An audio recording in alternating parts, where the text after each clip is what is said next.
the Herdline News.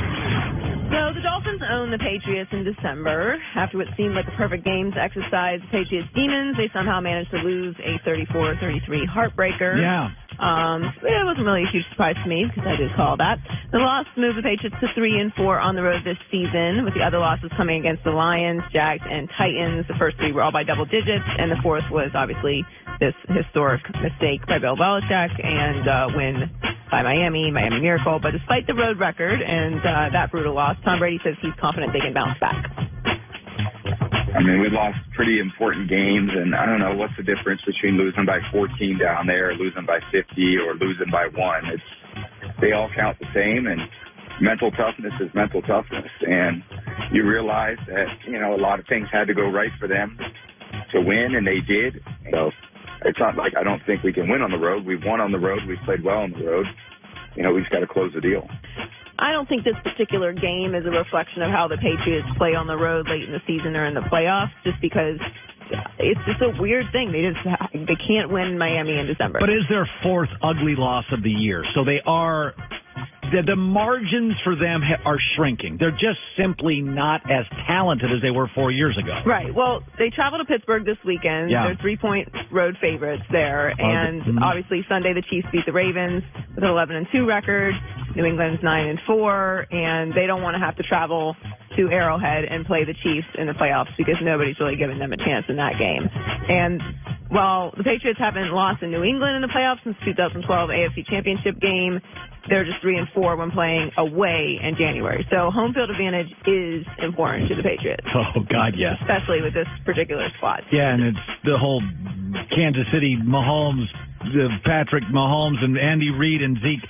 I still contend, I said it after the game, I still think Kansas City was better than New England, even after New England beat Kansas City. Yeah, that loss didn't leave me thinking anything different about Kansas City. I actually thought if you're going to lose a game, that's how you want to lose, and that's when you want to lose. Yes. Because the idea of having to beat New England twice in a season is daunting. So lose that early game, make your adjustments, and then play them in Arrowhead to give you a chance. So Baker Mayfield is finally delivering wins in Cleveland, and now he wants Browns fans to hold up their end of the deal. After leading his team to a 26-20 win over the Panthers on Sunday, Baker called out Browns fans, asking them to show up for their last home game of the season in 2 weeks. Feeling prideful of playing at home, protecting our own territory. We'd love to have more fan support. Today was cold, I get it, but, having more people, especially at our last home game coming up, we'd love to have more people in the stands, cheering for us, because we feed off the energy. You can tell. It's very obvious. I don't have to say it, how our defense feeds off the energy in the stadium. And being able to start fast and get that going and put teams, in a bind to put pressure on them. That's fair. I'm not going to bang on him for that. That's fair. That's a good thing to say. I like that. I think you can't, for whatever you think of Baker, they're winning, and they didn't win any games for several years before he got there. I know. So you asked for it. You got some wins. You got to go support. And I'm very hard on Cleveland in general, being from Pittsburgh and all. But Browns fans are a fan base that I usually leave alone because they are very loyal. Yeah. And they don't have a lot to cheer for most of the time and have been through a lot, and it is cold there, and I get it.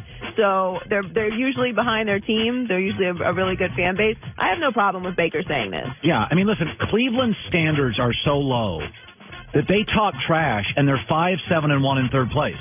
Yeah. No other fan base in the league in third place would talk trash. My Twitter handle every day is all Browns fans. Cleveland fans are... And they're 5-7-1 with almost no chance to make the playoffs. And they talk trash. No, but they do need to be there. This is the lowest attended game. And another point in Baker's favor, since Hugh Jackson and Todd Haley have left, he is playing significantly better. Oh, God, yes. If you compare the numbers with and without Hugh Jackson...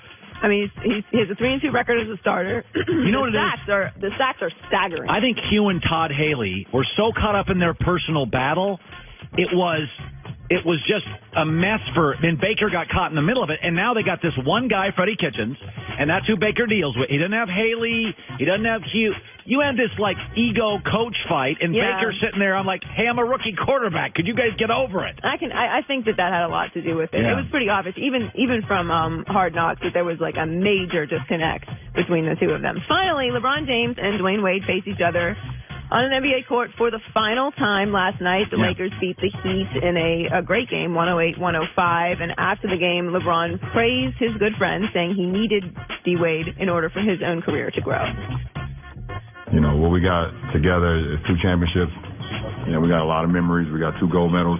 I mean, me personally, I would have been very successful in this league without D. Wade.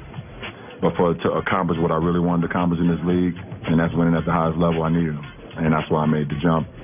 And then I appreciate more than I can express in words what he did for me when I went down to Miami. You know, their friendship is really some legendary stuff. And he is right. Like, when he came to Miami, he did not know how to win, and that was Cleveland's fault. That was Cavaliers' fault. They did not put an organization around him that, knew how to win. They hadn't had a championship. So coming to Miami really solidified him as the king that he was. Listen, Michael Jordan never won a title without Pippen. Shaq and Kobe may have hated each other for a while, but their legacies were largely built on that Laker dynasty when they played together. Nobody can do it on an island. In the NBA in 2018, I mean, Warriors won without KD, but they had Draymond, Steph, and Clay. You need now 3 legitimate stars to win titles in this league. Well, I mean, it's a star-driven league, but it's still a team sport. Yeah. So you need someone to balance out the mega superstar, and that's why they didn't win their first year in Miami, because it was D. Wade's team. He did have the championship. It was D. Wade's city, and there was an balance there that hadn't been reached. So they did need each other for sure. Yeah. D. Wade's a gold standard. Yeah. Gold standard guy in this league.